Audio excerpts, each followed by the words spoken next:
Thank you. Welcome to Porch Play Chat, sponsored by the American Association for the Child's Right to Play, or more affectionately called IPA USA.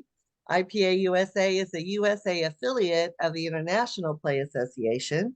And as part of our efforts to promote play, we've introduced Porch Play Chats, which are just conversations with people who are just as passionate about play as we are.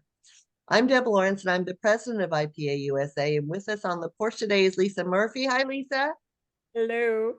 And Sally Haughey, who is the CEO and founder of Fairy Dust Teaching and the Wunderled YouTube channel.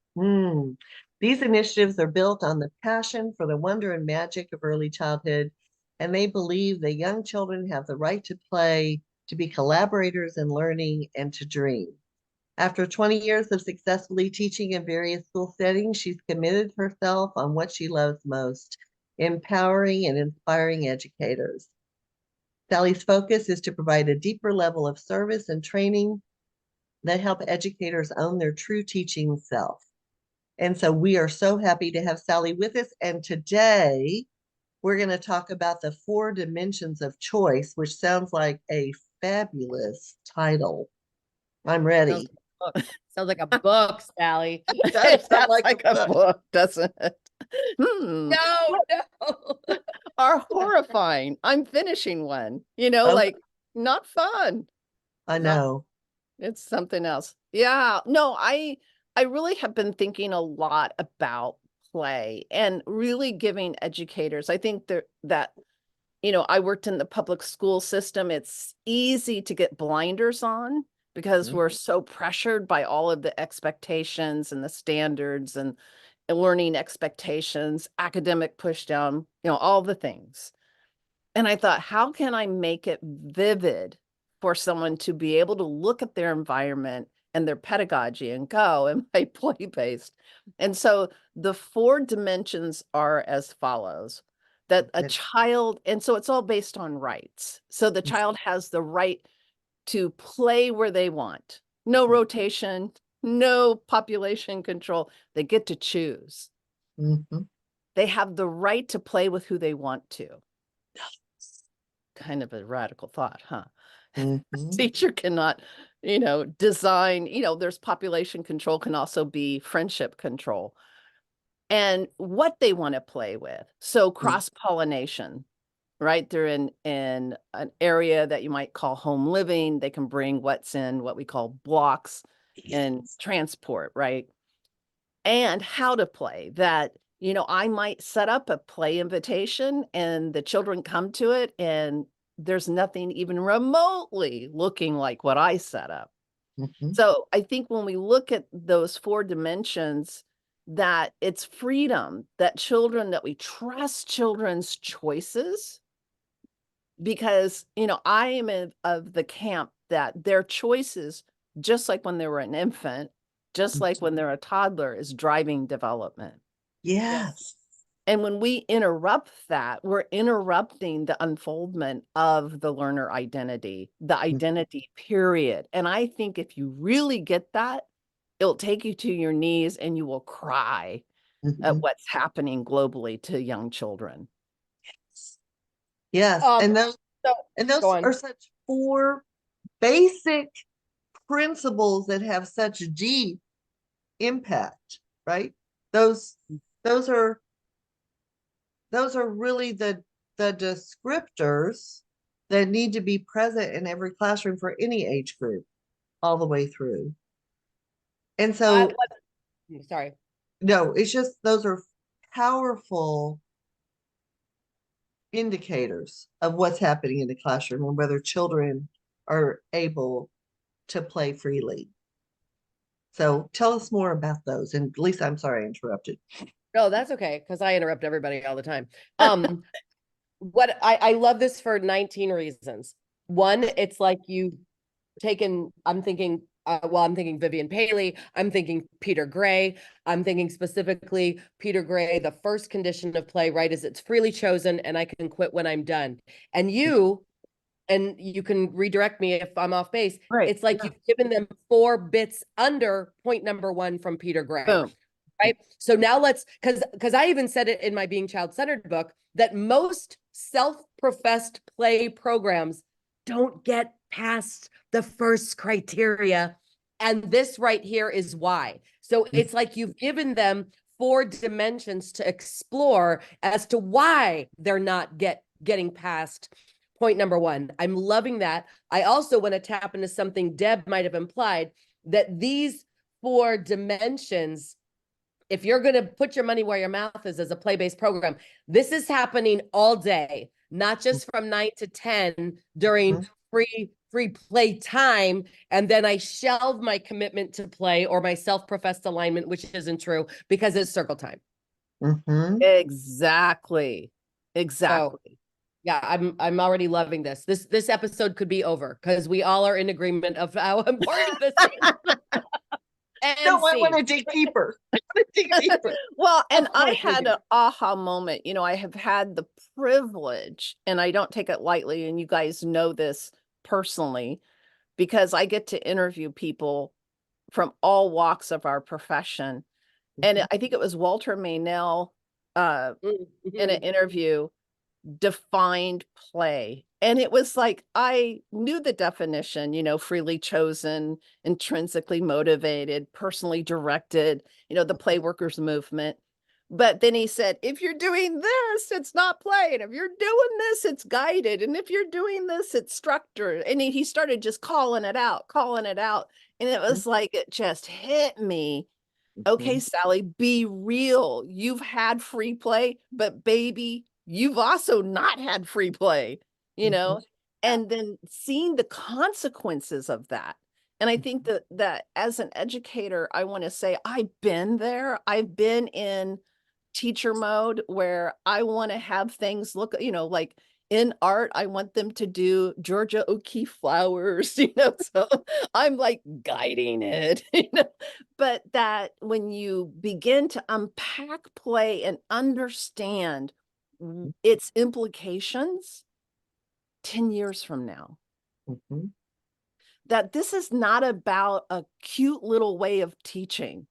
This is about the, I'm sorry, effing identity of this human being. And when we see that children at risk are really where I get like, you know, too emotional, that we're ripping them off because those communities are where we bring the most academic approaches. Yes. And, you know, that research that came out recently about the back and forth conversations, like a dynamic play-based educator is doing that. That's what our children at risk need. Free play and conversation with adults who care. Yes. Yep. And the last thing that we do, because we have to get them ready, we have to catch them up. But we're actually killing them. We're not getting them ready. We're putting them down. We're dumbing them down. Because we're making learning miserable, right? It's not playful. It's not fun. It's not choice. And so I agree with you absolutely that the children who need it the most are the children who are getting it the least. Complete opposite. Yeah. It's the complete opposite. And so these 4, if we were to advertise for teachers, right? If I'm looking for a teacher who believes in play in a classroom, I don't know. My ad might be, or at least they're going to be interview questions. Talk to me. Are you willing? Yeah. Right? How comfortable? Where's your comfort level? This is like, I'm never going to let you do it. And up to here is like, well, why would you be doing it any other way? You're looking for people, not only who are able to give good interview, but people who then actually implement in the classroom what they've told you that they do in the interview. And can tell you to describe it. You could tell them to describe it. 100%. And I think there's another one too that I think is really important. Another right that I put underneath that as a little side note. It's actually, I think, included in this, but I like to make it visible. Because a child has the right to decline participation. Sure. 100%. You know, and I think like I have a little, you know, hummingbird cottage where we bring children to plays because I really wanted to be back in contact with children. It's not the same as being there every day. Mhm. But I notice, like, I'll call them at the end of the time to come and let's have a conversation about what happened. What do you want to see next time? Like to collaborate on what's going to happen next. And children will decline to come, and the other adults in the room are like trying to herd them. And I find it so interesting. The impulse for compliance is Mhm. Yes. so built in. And I'm like, no, no, no, no, they don't have to come, because if the conversation is a good one, they'll come over. And if they're Yes. not interested, who says, like, I don't want to talk to every human I encounter. I might not be amused, with the conversation. I think the So outsider observer though is projecting onto that the other adult is that, like, they wouldn't have asked the question if they weren't expecting an answer. So Mhm. letting people know from the outset, like, it's all good, right? It's a prompt. And if you're wanting to give me more, then I'm here. That's it. But if you're not wanting to, that is okay. And once again, we're back to how much is parent training, right? Not training, but parent ed, It letting them is. know that it's going to be okay. That's Wow. really an important point. I love that, because we are responsible for having those who are observing from the outside understand our conditions of the classroom. Like, it's okay. And Yeah. also, again, the brain science, I think, is so important, because one of the things I think is really interesting as you unpack free play and the conditions of free play, that conflict is a natural outcome. Yes. And that, and again, we have many champions, giants to stand on the shoulders of, but really our work in early childhood, when conflict, upset, trauma of, play friends, tantrums, all of those things is really the work of the early childhood educator. That is good news. This is an opportunity. So I think, people worry about free play, all the conflict that can rise. Well, why do we set up classrooms to avoid it Mhm. when we actually have an opportunity to change the way a human being relates to negotiation? And Uh, how are they ever going to learn it if they don't practice it? yeah, Right? If they don't have a loving, nurturing teacher that's going to guide them through the steps of resolving a conflict or not, but at least attempting to resolve a conflict between two children. It doesn't necessarily mean it will always be resolved, but that's part of life. It won't always be resolved. But right. but there are strategies you can use, and until they practice those, I mean, when else are they going to learn that? Because that's the perfect opportunity in a classroom where they're free playing wherever they choose to be with whoever they choose to be with, for as long as they choose to be there with whatever they choose to bring, which is the big piece for me. Oh, we can't, those centers, you can't move materials. Yes, you can, because children don't see the boundaries of the centers, they just see the materials. And so if we don't provide those opportunities, they're not ever going to be able to resolve conflicts in what we hope is an appropriate way instead of a, way. My Um, favorite question at a full day gig is they're like, and usually this will come up. So we've been together, say, since 8:30. This question never comes up until around 2, right? Because they're right. And it's sometimes prefaced with, I think I know how you're going to answer this. And I'm like, oh, but I smell a butt coming. But how do you feel about, 4 people in the dress up, 4 people in oh blocks? God. And I always say, tell me what you think I'm going to say. Well, that you don't do that. Tell me why you think. And that's often where they get stuck, right? It's not this chaotic free for all, do whatever you want, right? Being free, being play focused, play based. Although I've been hesitant lately, Sally, in saying play based because it's been hijacked. It's been hijacked by people who are sugarcoating academic by calling it play based. But we can talk about that another time. What I tell them is that you think that's allowing you to have behavior and classroom management for people here, but it's depriving children of the opportunity to communicate. And that's what we're looking to avoid, right? We want children because today maybe 10 can be in dress up and maybe tomorrow it really only works with 3. And how do we navigate that, right? It's not our job to bring everything to resolution. It's our job to be in service to them as they learn and get better at how to do that. And I'm loving this. I want to steal this and facilitate conversations about this because I mean, I can already bullet point out the pushback where they want to play, have the right to play wherever they want. It shouldn't be in the room if you don't want them touching it. Right? Exactly. So that to me is like it's a no-brainer. Like if you don't want them playing with it or exploring it, then don't even bring it in the space. And if you've set up the space with intention, it shouldn't matter where they play, how long they're there, because who am I to think that something else is somehow more important?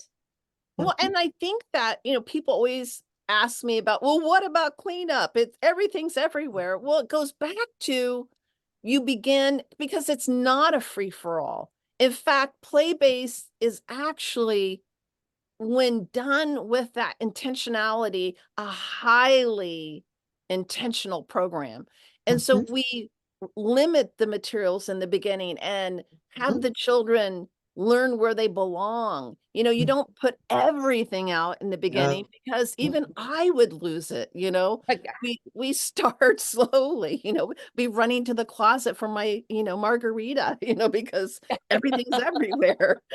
But it's like, it's just common sense. And then, the other thing about the whole sharing is like, if children are loving, scoops, then why not put 10 scoops out? Why Please. not provide so that this is not a conversation? Because developmentally, how many children are really prepared to share, How many 40-year-olds are really prepared to share? I'm not going to share. Right. I think of all of I'm looking at my notes here, with the where they want to play, with who they want to play, with what they want to play, and how they want. And I love that you linked that back to that cross fertilization, right? The blocks moving to dress up and et cetera, et cetera. I think, and I want you to, which one is the hardest? Because I have my guess. Which one is the hardest for a person to maybe wrap their brain around, or in your experience as you've been talking with people about this? The one that honestly that I get the most in conversation, like I have a certification running where we're looking at these, and the biggest live question is the cross-pollination. Like, oh, is it really? It unglues them. Like, how do I, because there, it's like if we talk about the yes environment, well, there's a lot of no's in a lot of people's environments. Well, what about the glue? And what about the paint? And what about, like, are you going to let them take the paint to, well, again, children are really amazing human beings that you can sit down with and have that conversation. If not to say it's a no, but maybe to say, hey, if you want to make a sign and you want to paint, there's places where it works. Like, we actually give them the logic behind what we're saying. And they love that, like, you can make a sign here and then let it dry and take it to blocks. Yeah. It doesn't mean it doesn't mean that it's going to be chaotic. No. I have a plan for what I want to do with this block over in housekeeping, and I need that block to be in housekeeping. That doesn't mean that at the end the expectation is the block goes back to blocks.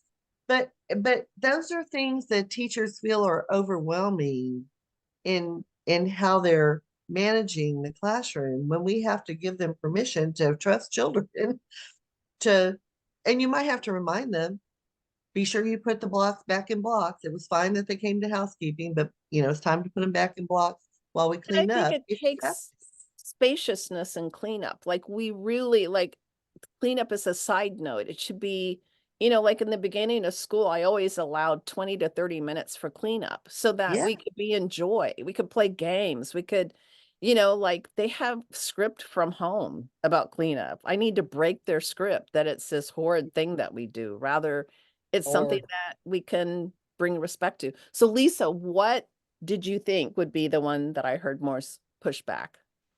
who Oh, yeah. that I can play with who I want, which in me, I immediately, because both sides of that coin, which means if you don't want to play with someone, you don't have to Have to play play with with. someone. And that's often in my world, that's the pit. Well, no, that's not nice. So we're all friends here. Like, oh, all that nonsense, right? Because the right to decline. And I think it's important. I would definitely suggest maybe not necessarily adding it as a part of your, because I like people like that 4-quadrant, I like do kind of too. visual, Love that. right? Yeah. We're like, Heidi. I like that. But implied and embedded within all 4 of those dimensions is the right to decline.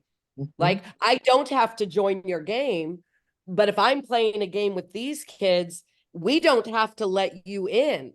Mhm. And that I think makes, well, you can feel everybody's like, oh. And I'm like, that's because it's going against everything your mother ever said. That's the only reason you're having, right, that response. Yeah. And I think that that doesn't solve the issue. Like if you really break it apart, like if I really wanted to hang out with Lisa and all of her friends, right? And they're like, no, you can't come. Mhm. Like what good does it do for Deb to go, all right, Lisa, you have to let Sally come over to the party. And they're all like, oh God, Sally's coming. It's like, yeah, it only isolates the other child further. It And that makes them feel child more needs rejected. help, like it's so much more complex and relational that Mhm. like that doesn't solve the issue. And It sometimes it doesn't. actually backfires Mhm. radically. Yeah, I want to toss something in here because it's been very helpful lately at workshops.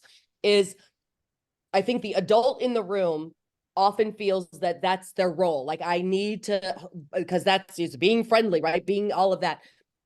Instead, what I've started telling people is that it's not your job to resolve this. It's your job to hold space for the child right now when they're feeling sad.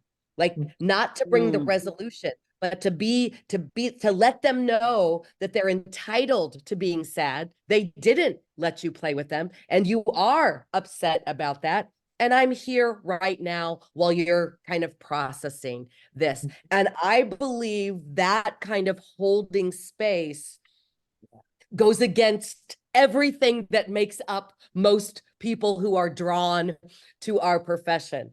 I have a quote I've started reading that said, your job is when a baby is crying, your job is not to get the baby to stop crying. Your job is to hold that baby and remind that baby that you're not going to abandon her while she is having this big emotion. And you see eyes just get so big. And they're like, what does that mean? I mean, it means that when that baby's crying, you stop trying to distract her. Look at the window, look out the window. Bye-bye, mommy, love you. Here's a rat. Blah, blah. You stop that Mm. and you be with them. And there's so much room for that reminder to happen with your 4 dimensions, right? Because I think that's the first reaction, that knee jerk, is it's not fair. It's not fair that you get to be there for 20 more minutes. It's not fair that you've had it all day. It's not fair. And I think it removes that fair piece out of the conversation. Not that it's not a valuable conversation, because it is, but it removes it, I think, as a speed bump or an excuse to not get to this place. Yes. And I think what you said is such gold because it also is giving children the permission to fully feel their feelings Yes. without any kind of, narrative around it. It's just holding space. I'm not trying to fix it. I'm not trying Right. to resolve it. I'm not trying to force something. I'm Right. saying, And yeah, to be human is to be sad sometimes. the Well, and other I thing think that happened, Sally, is that, and I think this is just childhood inner dynamic, is There are some personalities in a classroom that once they see, and Deb, you're going to agree with this, once they see you're not going to make them, Mhm. right? Once they see you're not going to make them, that often there's more of an organic entry point so that the next time the child asks, Mhm. maybe it increases the likelihood of them saying yes, because they know that it's not just going to be because, teacher Deb said you have to be friends. Exactly. No, I Well, think and when that's it. children see that the environment is set up to honor children, Yes. Yes. I just think that children have such rare moments of being seen and heard Mhm. that, they really can't trust the environment. So they do get reactive. And I've seen it even in children I've had who had special rights, Mhm. that they relax knowing that um it's okay. I'm not going to force something on them. I'm not, Mhm. again, and I'm not trying to fix any child in the classroom. The child who is challenging behavior has permission, if they need to scream, to go, I provide a space where it's not going to bother anybody else because their nervous system needs to scream. Yeah. Yeah. Go back to the holding space, because I think some of it is because we don't want children to feel sad, right? You're okay. Mhm. You'll be Yeah. fine. It's like when they fall on the playground. Mm. You're okay. You're okay. Well, they're not okay. Their knee is bleeding. You need to value what they're feeling and validate it as, oh, that must have really hurt when you fell. And here, let me comfort you if that's what you want. And so sometimes I think it goes back to our own experiences and that tape recorder of what people said to us. Get up, you're fine. You know, boys don't cry. Suck it up. All those messages that we may have heard in childhood as we were growing up, that just in the situation, unless we're really reflective on it, come right out our mouths when the same situation happens. So, whoa, oh, this has been amazing. This is great Right. I love it, especially the child's right piece, because IPA USA, the child's right to play, which is awesome. And so as you are reflecting on what Sally and Lisa have been talking about, really think about how you can hold those four things in your mind as you're working with young children, because they deserve that, and you deserve the space to allow that, right? It makes your job so much easier. We were talking today about how hard teachers make their jobs because they're too busy trying to How control. unnecessarily hard they make their job. Yeah, Exactly. it is hard, but you're really piling on Well, the difficulty.